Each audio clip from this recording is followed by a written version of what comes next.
Govinda Greens, premium and limited plots, prime location, destination that define your status. In front of Ames, Govinda Greens.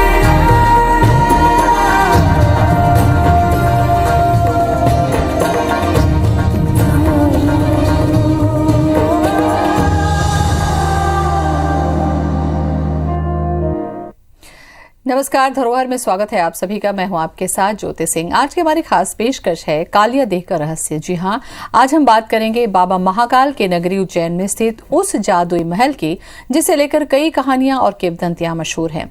सदियों से खड़ा ये महल इतिहास की गाथाएं सुना रहा है। यहाँ अतीत का भूल भुलैया है जो सैलानियों को हैरान कर देता है। तो चलिए आपको लेकर चलते हैं कालिया देह पैलेस और 52 कुंड के रहस्यमय लोक में।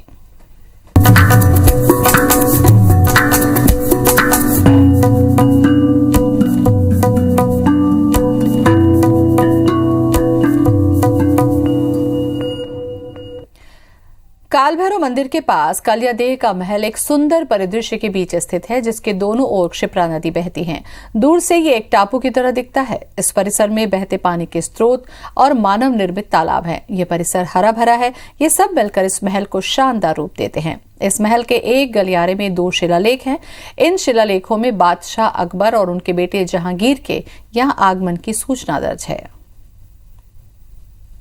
एम्पेनल्ड या NABL विरासतों की दुनिया, अतीत का आंगन,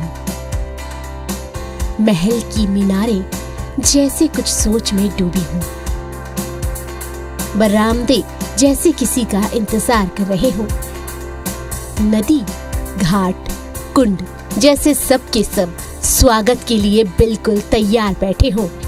इन्हीं पगडंडियों से न जाने कितने वक्त गुजरे, दौर गुजरे, रियासतें बदली, सल्तनत बदली, लेकिन काली देह महल यूं ही सुना रहा है अपनी विरासत की कहानियां। जी हां, महाकाल की नगरी उज्जैन से करीब 9 से 10 किलोमीटर की दूरी पर आबाद है ये महल, जिसे केडी पैलेस के नाम से भी जाना जाता है। कहते हैं कभी ये महल सिंधिया राजघराने का विश्राम गृह हुआ करता था। कहा जाता है उज्जैन आने पर सिंधिया महाराज इसी महल में ठहरा करते थे, क्योंकि उस दौर में किसी भी राजा को बाबा महाकाल की नगरी में रुकने की इजाजत नहीं थी। जो यहाँ रात गुजारता उसे अपना राजपाट गंवाना पड़ता था। इसी वजह से महाकाल की शरण में रहने के लिए सिंधिया राजघराने के लोग काली देह महल में जाकर आराम करते थे। क्षिप्रा नदी भी उस दौर की साक्षी है, जब महल की नींव 1458 में मांडू के सुल्तान ने रखी थी, लेकिन वक्त के थप्पड़ों से अब ये महल खंडहर हो चला है। लेकिन महल में आज भी सुनहरे दौर की परछाइयां पसरी हैं।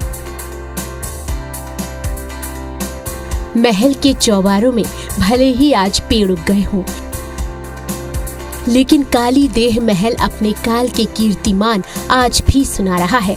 महल के भव्य द्वार, कमाल की कारीगिरी, बेजोड़ स्थापत्य कला, अनुपम वास्तुकला को देखकर सच में आंखें फटी की फटी रह जाती है। Bureau report ITC 24 Ujjain.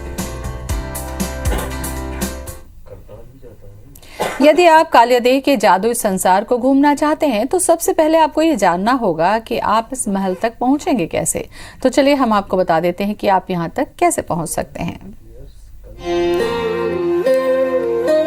Ujjain एक पवित्र नगरी है, आस्था और श्रद्धा का बहुत बड़ा केंद्र। यही बाबा महाकाल विराजते हैं, जिनके दर्शन कर भक्त संकट मुक्त हो जाते हैं। लेकिन श्रद्धा की इस नगरी में पर्यटन की भी काफी संभावनाएं हैं। यहाँ हर साल बड़ी संख्या में सैलानी आते हैं। यदि आप काली देह महल घूमना चाहते हैं तो आपको उज्जैन आना होगा। उज्जैन के करीब ही स्थित है काली देह महल या केडी पैलेस। यहाँ आने के तमाम साधन भी मौजूद हैं। श्रद्धालु बस या रेल के जरिए यहाँ आ सकते हैं। रेल या बस के जरिए यहाँ आने में कोई परेशानी नहीं होती, बस स्टेशन या फिर रेलवे स्टेशन से केडी पैलेस की दूरी 10 किलोमीटर के आसपास है। बस स्टेशन या रेलवे स्टेशन से आसानी से सिटी बस और ऑटो की सुविधा मिल जाती है। इसके अलावा किराए पर वाहन भी मिलते हैं, जिससे आप आसानी से केडी पैलेस तक पहुंच सकते हैं। वहीं उज्जैन में ठहरने के लिए हर स्तर के होटल और धर्मशालाएं मौजूद हैं, जहां रुककर मंदिर समेत उज्जैन के आसपास घूमा जा सकता है। इसके अलावा यदि आप खाने पीने के शौकीन हैं, तो भी उज्जैन में देसी व्यंजन की तमाम किस्में आपको मिल जाएंगी। साल के किसी भी मौसम में आप उज्जैन की यात्रा कर सकते हैं, लेकिन अप्रैल से जून के बीच यहाँ जबरदस्त गर्मी पड़ती है। ऐसे में साल के केवल इन्हीं महीनों को आप छोड़ दें तो कभी यहाँ आने का प्लान बना सकते हैं। Bureau report, IBC 24 Ujjain. अब आपको ले चलते हैं उन चमत्कारी कुंडों के पास जिनमें स्नान करने से भूत प्रेत का साया खत्म हो जाता है। वहीं यहाँ रानी का एक महल भी है जो किसी भूल भुलैया से कम नहीं। इतना ही नहीं, कालियादेह महल के भीतर हजारों साल पुराना सूर्य मंदिर भी है, जहाँ मांगी गई सभी मुरादें पूरी होती हैं।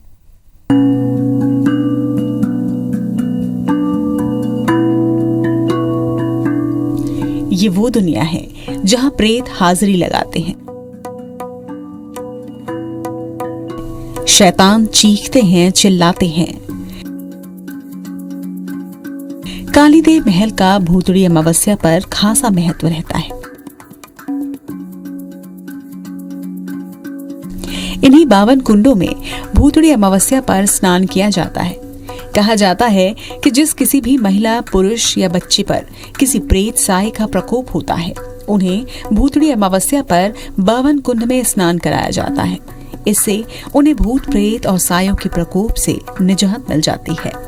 प्रेतों के सताए लोग दूर दूर से इन 52 कुंडों में स्नान करने के लिए आते हैं। स्नान करते ही चीख पुकार की गूंज से कालीदेह महल भी गूंज उठता है। इस मौके पर यहाँ एक विशाल मेले का भी आयोजन किया जाता है। यहाँ अमावस और पूर्णिमा पे बाहर से बहुत से लोग आकर स्नान करते हैं, और जैसे भूत प्रेत वगैरह भी लगे रहते हैं तो यहाँ आकर स्नान करके उतारे।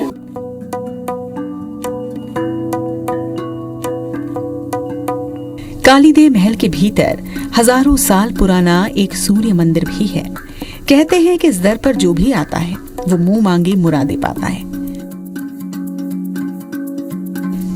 कालीदेव महल से लगा हुआ एक और भव्य महल है, जिसे एक रानी का महल कहा जाता है। लोग इसे भूल भुलैया घर भी कहते हैं। इसमें सैकड़ों कमरे हैं। कहा जाता है कि हजारों साल पहले बने इस महल में राजा, महाराजा और सुल्तानों की रानियां आराम किया करती थीं। बाद में ये खंडहर और भूत घर में तब्दील हो गया। इस महल की खासियत ये है कि इसके एक ओर खड़े होकर महल के आखिरी किनारे के दरवाजे को देखा जा सकता है। आज भी यहाँ रानियों के कमरे और उनके तैयार होने के लिए आईने लगे हुए हैं, मगर अब इन आईनों से यहाँ का अतीत झांकता है। ये सूर्य मंदिर है जो बहुत ही पुराना है यहाँ का, उज्जैन का। यहाँ की सुंदरता बहुत अद्भुत है, देखने लायक है। यहाँ पर हम लोग अधिकतर आते रहते हैं। इसे यहाँ के राजा महाराजाओं का बनाया हुआ मंदिर है ये, तो बहुत ही प्रसिद्ध भी है। हकीकत में मायावी है ये दुनिया। कहीं किंवदंतियां हैं तो कहीं कई कहानियां, राजा रानियों के किस्से हैं, भूत प्रेत और आस्था की गुत्थियां भी हैं, बिल्कुल वैसे ही जैसी रानी का भूल भुलैया वाला महल। Bureau report, IBC 24 Ujjain. आइए अब आपको इस 52 कुंड के उस रहस्य के बारे में बताते हैं जिसके बारे में बहुत कम लोग जानते हैं। आखिर 52 कुंड का निर्माण क्यों किया गया, किसने कराया, इसके पीछे मंशा क्या थी, कौन था वो मुगल शासक जिसकी 52 कुंड में डूबने से मौत हो गई थी।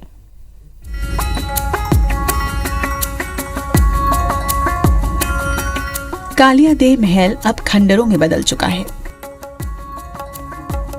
और ये नदी में जो कुंड बने हैं इन्हें आज 52 कुंड के नाम से जाना जाता है। पत्थरों से निर्मित इन कुंड में एक कुंड से दूसरे कुंड में पानी जाता है। ऐसे एक दूसरे को जोड़ता ये बहुत ही खूबसूरत नजारा लगता है, खासकर वर्षा ऋतु में। यहाँ अमावस्या पर भव्य मेला भी लगता है। लोग यहाँ दूर दूर से भूत बाधा से मुक्ति पाने के लिए पहुंचते हैं।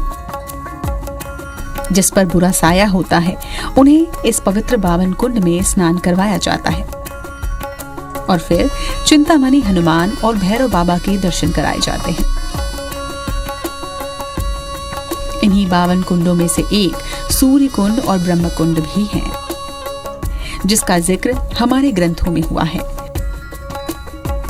मांडू के सुल्तान ने यहाँ 52 कुंडों का निर्माण करवाया था। पत्थरों से बने ये 52 कुंड आपस में एक दूसरे को जोड़ते हैं। इन कुंडों में एक कुंड से दूसरे कुंड में पानी जाता रहता है। ऐसा कहते हैं कि सुल्तान पारा के नशे का आदी था और अपने शरीर को ठंडा रखने के लिए वो इन्हीं कुंडों में दिन रात डूबा रहता।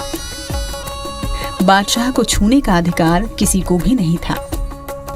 एक बार बादशाह पानी में डूबा हुआ था तो किसी सिपाही ने उन्हें डूबने के डर से बाहर निकाल दिया। कहते हैं कि बादशाह इस बात से इतना नाराज हुआ कि उसने सिपाही के हाथ कटवा दिए, क्योंकि उसने बादशाह को हाथ लगाया था। आखिरकार सुल्तान जब एक रात 52 कुंड में आराम कर रहा था तो उसकी जल समाधि बन गई। कालिया देह महल और 52 कुंड अपने दौर में बेहद खूबसूरत जगह बनी रही। इसका अंदाजा इसी बात से लगाया जा सकता है कि बादशाह अकबर और उनके बेटे जहांगीर भी यहाँ आराम करने के लिए आ चुके हैं। चूंकि पिंडारियों ने इसे पूरी तरह से ध्वस्त कर दिया था, इसलिए इस महल को वर्ष 1920 में महाराजा माधवराव सिंधिया द्वारा दोबारा बनवाया गया। उज्जैन के सबसे उल्लेखनीय स्थलों में से एक इस महल का निर्माण वर्ष 1458 ईस्वी में मांडू के सुल्तान द्वारा करवाया गया था। आज इस विरासत को संवारने की जरूरत है, वरना कहीं ये इतिहास न बन जाए। Bureau report IBC 24 Ujjain. इसमें दो राय नहीं है कि कालियादेव महल सैलानियों के लिए आकर्षण का केंद्र है। यहाँ बड़ी संख्या में पर्यटक पिकनिक मनाने के लिए पहुंचते हैं, मगर यहाँ पर्यटन के लिए बुनियादी सुविधाओं में कमी है, जिसके चलते सैलानियों को परेशानियों का सामना भी करना पड़ता है।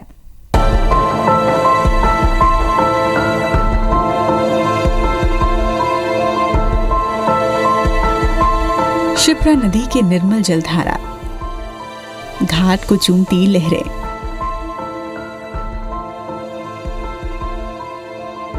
तट में अली खड़ा कालीदेव महल,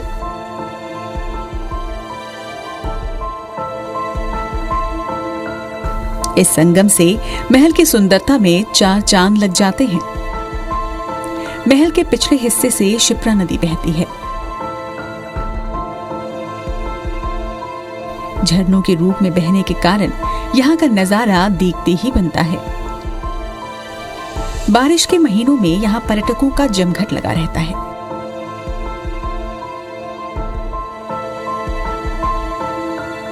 अक्सर छुट्टियों के दिनों में भी यहाँ पर्यटक परिवार के साथ आते हैं और झरने के किनारे बैठकर प्रकृति की अटखेलियां देखकर रोमांचित हो उठते हैं।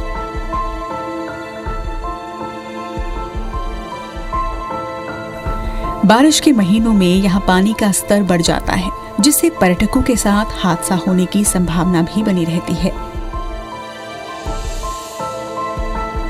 इसलिए यहाँ सुरक्षा की नजर से पुलिस हमेशा तैनात रहती है। कहना गलत नहीं होगा कि कालीदेव महल पर्यटन के हिसाब से मुफीद जगह है, लेकिन वक्त की मार और देख-रेख की कमी के चलते इस महल का सौंदर्य और भव्यता दिन ब दिन खत्म होने की कगार पर है।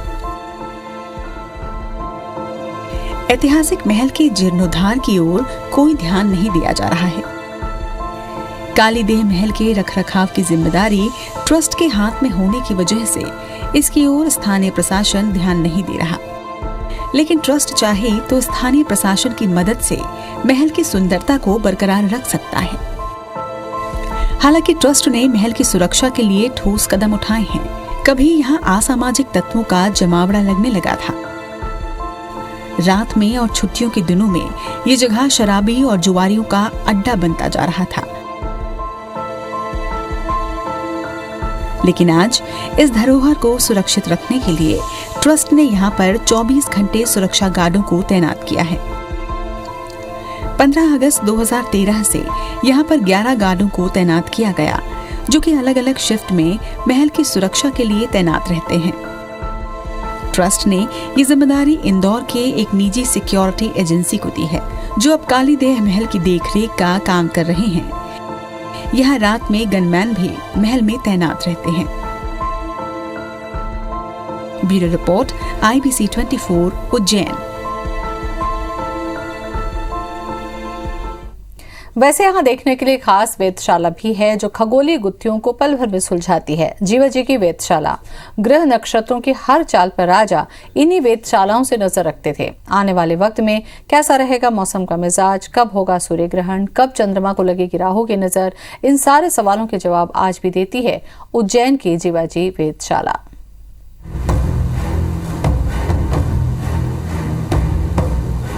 असीम अंतरिक्ष में हजारों ग्रह नक्षत्रों की चाल, सूर्य ग्रहण, चंद्र ग्रहण, तारों की चमक, आकाश गंगा की गतिविधियां लाखों प्रकाश वर्ष दूर से देखे भी तो कैसे, इस सवाल का जवाब देती है ये वेधशाला। जीवाजी वेधशाला में बरसों से पंचांग तैयार किए जाते रहे हैं। आजादी के पहले से यानी 1942 से यहाँ लगातार पंचांगों का निर्माण किया जा रहा है। उस दौर में जबकि न तो शक्तिशाली टेलीस्कोप हुआ करते थे और न ही सैटेलाइट, लेकिन तब भी सटीक खगोलीय गणनाएं हो जाती थी, क्योंकि वेधशाला में वो सारे इंतजाम हैं जिनकी मदद से धरती पर बैठे बैठे ही ग्रह नक्षत्रों की स्थिति पर नजर रखी जा सकती है। सन 1942 से लगातार यहाँ से पंचांग का निर्माण किया जा रहा है, जिसे त्रस्त ग्रह स्थिति पंचांग कहते हैं। त्रस्त ग्रह स्थिति पंचांग से आशय ये है कि आकाश में जिस स्थिति में आपको जो ग्रह दिखते हैं उनकी गणना पूर्व में ही करके वो पंचांग निर्मित की जाती है। मानसून कब आएगा, बदरा कब बरसेंगे या वो कब छटेंगे, ये सब वेधशाला के यंत्रों की मदद से जाना जा सकता है। आज भी इलाके के किसान इन यंत्रों की भविष्यवाणी पर इतना यकीन करते हैं कि उसके मुताबिक ही जुताई बुवाई की तैयारी करते हैं। कि यहाँ पर यंत्रों की जो मार्किंग है वो बहुत सुस्पष्ट है। पुराने समय में जिस उद्देश्य के लिए वेधशाला बनाई गई थी वो उद्देश्य आज भी पूरा हो रहा है। यंत्रों के माध्यम से आज भी हम उसी सटीकता से गणना कर सकते हैं। ये जो वेधशाला ये टाइम की गणना, समय की गणना के लिए काम आती है और आज भी इनके द्वारा समय निर्धारित किया जाता है, सूर्योदय से लेकर सूर्यास्त तक का, बाकी उन चीज़ों का उसकी मान्यता है। आज भी पंचांग बनाने में और कैलेंडर डिसाइड करने में इसमें बहुत महत्वपूर्ण भूमिका इसकी रहती है। और उसमें से जो उज्जैन की वेधशाला सबसे महत्वपूर्ण वेधशाला मानी जाती है, क्योंकि मध्य प्रदेश को जो उज्जैन शहर है ये धार्मिक सांस्कृतिक राजधानी माना गया है। अपने आप में जितने भी खगोलीय घटनाएं पूरे साल होती है, खासकर जो छात्र लोग इसमें इंटरेस्ट लेके भाग लेने आते, देखने आते हैं, उनके हिसाब से बहुत अच्छी वेधशाला बनी हुई है। कब सूर्य ग्रहण पड़ेगा, कब चंद्र ग्रहण पड़ेगा, ये सब समय से पहले पता चल जाता है इस वेधशाला की मदद से। साथ ही खगोलीय घटनाओं को देखने के लिए सोलर फिल्टर जैसे यंत्र भी यहाँ मौजूद हैं। महीने की 21 तारीख यानी वो दिन जब सूर्य कर्क रेखा पर रहता है तो 12:28 पर परछाई गायब हो जाती है। इस घटना को आसानी से यहाँ देखा जा सकता है। ऐसी ही न जाने कितनी खगोलीय गुत्थियों को पल भर में सुलझा देता है उज्जैन का ये Jantar Mantar. Bureau report, IBC 24।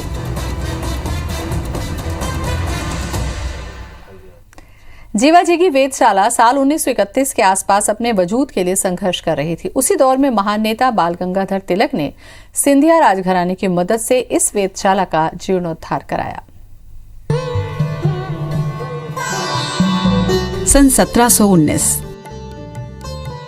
ये वो साल था जब उज्जैन की इस वेधशाला की नींव रखी गई। साल 1931 में वेधशाला अपनी अंतिम सांसें गिनने की कगार पर पहुंच गई थी। हालत जर्जर, स्थिति बद से बदतर। इस दौरान प्रख्यात मनीषी और देशभक्त बाल गंगाधर तिलक ने सिंधिया घराने से वेधशाला का जीर्णोद्धार कराने का निवेदन किया, जिसके बाद जीवाजी राव सिंधिया ने इस वेधशाला का कायाकल्प करवाया। जीर्णोद्धार के बाद राजा जयसिंह द्वितीय के नाम पर इस वेधशाला का नाम जीवाजी वेधशाला रखा गया। हालांकि आम लोग इसे जंतर मंतर के नाम से भी जानते हैं। 1931 में जो तिलक जी थे, तिलक जी बहुत बड़े ज्योतिर्विद थे, उनको बहुत इंटरेस्ट था। वो उज्जैन वेधशाला का अवलोकन के लिए आए थे। उस समय वेधशाला की स्थिति अच्छी नहीं थी, क्योंकि उज्जैन सिंधिया रियासत के अंतर्गत आती थी।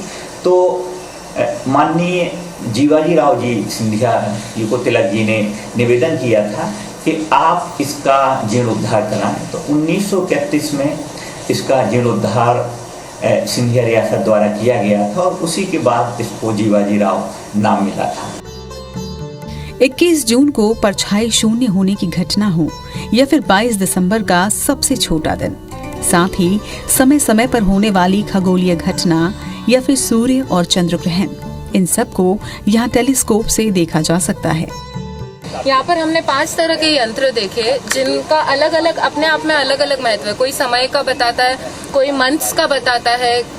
सूरज अब आज के बाद दक्षिण में प्रवेश कर रहा है, अभी हमें ये पता चला। हमें बहुत सारा नॉलेज हुआ यहाँ पर आके, बहुत अच्छा लगा। वेधशाला के बारे में ये था कि पुराना बहुत है और ट्रॉपिक ऑफ कैंसर, यहाँ पे कर्क रेखा निकलती है यहाँ से, तो इसकी मान्यता ज़्यादा है। ये कि परछाई यहाँ नहीं दिखती और ये चीज़ें हमने यहाँ की सुनी थी, तो हम देखना चाहते थे। सवाई मानसिंह द्वारा स्थापित ये अद्वितीय खगोलीय घटना आज हम स्पेशल वहाँ से देखते हैं, क्योंकि ये 4 जगह जैसा बताया मैडम ने, दिल्ली, वाराणसी और अपने उज्जैन में। अभी महिदपुर के पास में भी डोगला में भी एक स्थापित किया है वेधशाला। उसका यही महत्व 0 यहाँ से दिया जो मैडम व्यास ने बताया, वो अक्षर से सत्य है। और यहाँ की बहुत अद्वितीय क्षमता है, जो लंबवत सूर्य हुआ है शंकु के, वो यहाँ की देखने लायक। यहाँ पर गणित का जो कैलकुलेशन होता है वो यहीं से होता है। वेधशाला में रखे गए प्राचीन यंत्रों को देखने सैकड़ों सैलानी यहाँ पहुँचते हैं। यहाँ खगोलीय यंत्रों की जानकारी देने के लिए एक गाइड भी मौजूद रहता है। जंतर मंतर के इस मशीनी संसार और उसकी कमाल की तकनीक को देखकर सैलानी हैरत में पड़ जाते हैं। Bureau report, IBC 24 Ujjain. और इसी के साथ धरोहर में फिलहाल इतना ही। नमस्कार।